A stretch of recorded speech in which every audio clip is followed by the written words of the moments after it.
What is up, everyone? It's me, Jaxson here, and welcome back to a brand new episode of the Jaxson Adventures. Today, we're back with a brand new reaction video. So, today, apparently, I found this video while I was looking for another reaction video, to do, and it said, "Why is Suko taller than Kong from Skull Island, 1973?" AKA Kong Skull Island movie. This was made by Goji Center. Shout out. So, I never knew this was... I don't see how this is possible. Kong had to have been very small, apparently. He had to have been very young. But I don't know why. But that is what we're going to find out in this video. So, let's play it. Godzilla Kong, the new empire, introduced Oh, by the way, make sure to like and subscribe. Sorry. For the first time to the rest of the great apes in live action. But these weren't just any simians, these were Hollow Earth great apes. And because they resided in this environment and not on Skull Island, we are now dealing with different rule sets regarding the growth of these monsters. The task for today is to explain why the adolescent Kong from the film Kong Skull Island is smaller in stature than Suko, an infant. Yes, if this is your first time hearing this fact, this may sound a little bizarre. Yeah. How is an infant taller in stature than a teenager? Well, in this episode, we will discuss exactly why Suko managed to grow taller than Kong when he was a teenager, and go as far as explaining how Kong managed to grow taller than most of the great apes in Hollow Earth. Pay close attention because you don't want to miss any details. Okay. Subscribe and get ready to watch Suko's and Kong's growth rate explained. Okay, to begin explaining this weird phenomenon, we must first match up who we are talking about. Suko in Godzilla Kong the New Empire measured approximately 149 feet in height. For reference, that is just 2 feet shorter than the Statue of Liberty. Very, very tall nonetheless. Pay attention to how this one has infant proportions. What is this? Infants are often characterized as having an enlarged head, large eyeballs, and a small body in comparison to its skull. This is what makes a baby look like a baby.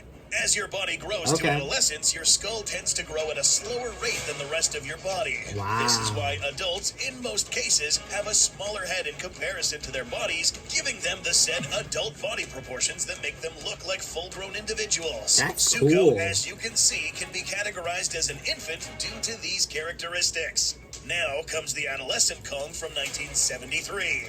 This one was considered a teenager. You'll immediately note that its body proportions resemble that of an adult more than an infant. Kong, however, only measures 104 feet in height here, a whole 45 feet shorter than this infant. This is where most people scratch their heads and wonder, how is this even possible?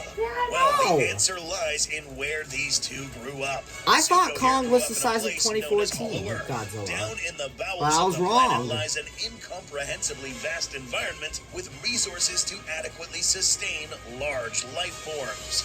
Kong, on the other hand, grew up in Skull Island, an isolated island somewhere in the Pacific that is often described as Hollow Earth come to the surface, a mini version of the flora-fauna that is found in Hollow Earth.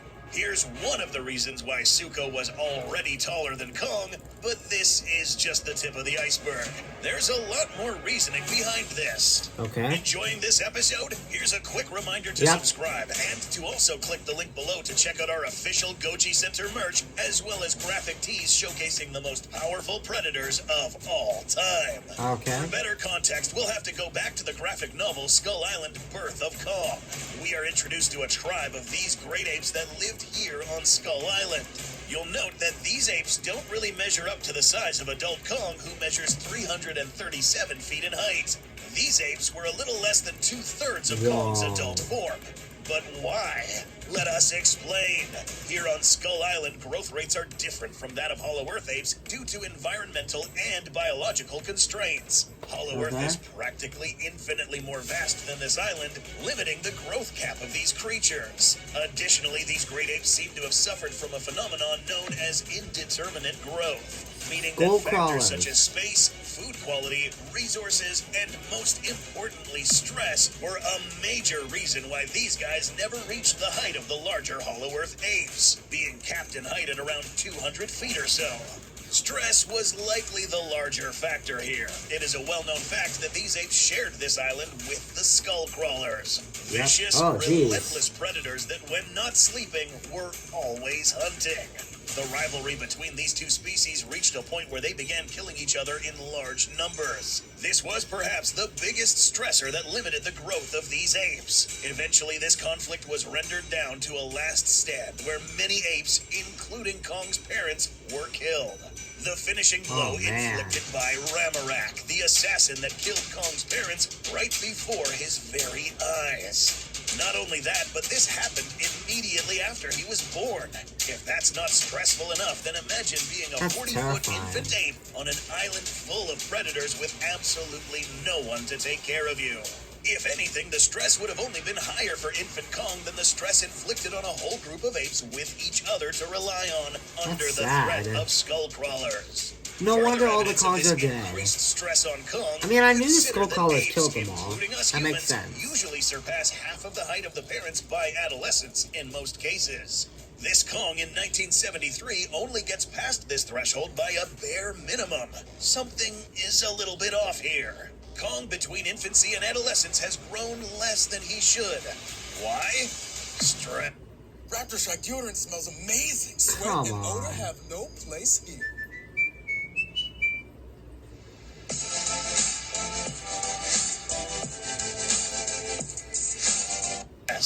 Ramarak was still around, and the presence of this one, plus the remaining predators, would have made Kong go through the said indeterminate growth, limiting his potential greatly. Between infancy and early stages of adolescence, this smaller Kong would develop the previously mentioned adult proportions, but not adolescent height. It was after he managed to kill Ramarak that he finally was able to unlock full growth potential. Not only did he kill the most dangerous predators around, but he now had a whole ecosystem all to himself, establishing himself as the apex predator on the island, and close to nothing was able to challenge his spot on the food chain. This is why it was mentioned in GVK that he grew very fast in very little time, more than 233 feet in only 51 years. But this did not just stop here. Ironically, Kong ended up growing taller than many of the great apes in Hollow Earth thanks to having the island all to himself. Let's go back to Suko. Hollow Earth apes would be around the same size as a full-grown Kong, meaning that proportionally speaking, their infants would by default be around this height, which so happens to be around the size of teenager Kong, whose parents suffered through some sort of dwarfism due to ecological circumstances discussed already. This is why infant Kong was so small also, because his parents were small compared to Hollow Earth apes. Suko, admittedly, was not a newborn infant. We'd like to think that Suko was the equivalent of an 8 to 11-year-old. Not quite the adolescent, but also not a newborn infant. One who lived long enough to endure and remember the abuse inflicted on him by the Scar King, and one able to fight back if attacked. An adolescent Suko would then adopt the characteristics of a sub-adult great ape. A lengthened body, limbs, and smaller head compared to his body. Similar to his parents, whoever they were. But most likely, Scar King himself being the father. That's right. In a scene during the film, we can very quickly witness an interesting detail in Scar King's throne room. Upon getting up and roaring, a few female apes began to shelter their offspring from the Scar King. What color were they? Brownish red, identical to Suko. Which brings up the next question. If Scar King actually was the one who fathered Suko, how tall could this guy actually get? And could he outgrow Kong? Well, given that all things in the Monsterverse could literally be a dumb writer's pen stroke away from becoming reality, we can't predict whether or not Suko will be taller or not. However, based on the parents of Suko alone, we can predict that he might be a little taller than or around the same size as Scar King, who was at around 318 feet in height. Scar King belonged to a species of great ape that was more lanky and agile instead of muscular like his adoptive father Kong. Suko's mother was probably one that resembled Kong a little more, with characteristics similar to a larger gray or brown gorilla. So, based on his parents alone, Suko should end up looking like this. But if we account for the effects of Hollow Earth, much more vast prey variety and being looked after properly by a father figure, Suko might end up larger and more powerful than we think. There is still more to learn about the race of these great apes and their different kinds. Wow. Subscribe to not miss our episode explaining the many different types of ape titans seen so far in the Monsterverse. More episodes covering Godzilla Kong, the New Empire, and more kaiju fights. Wow. I can't believe I just learned that. I feel bad for Kong. I can't believe he was 40 feet when he was a baby. When he was just born. And watched his family die in front of him. That's sad. But I'm surprised Kong lived for that long and survived the Skullcrawlers before he killed the big one. I can't believe Suko was larger than Kong, Skull Island. Well, guys, that's going to be it for today's video. If you guys like this reaction video, make sure to like, subscribe, and we hope you have a wonderful rest of your day. We'll see you guys in the next video. Bye!